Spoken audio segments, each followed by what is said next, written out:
Hello, in front of me I've got Flydigi Vader4 Pro. In this video I'll show you the controller preview.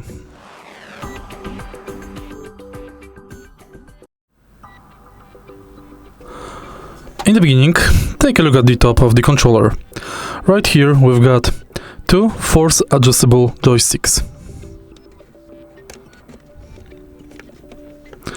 X, Y, A, B buttons, start and select button. Here we've got rotational D-pad, home button and FN button. On the bottom of the controller we can find serial number, two trigger switch,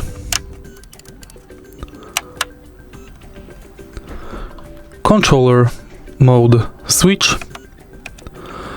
and programmable buttons. If you find this video helpful, please leave like, comment and subscribe.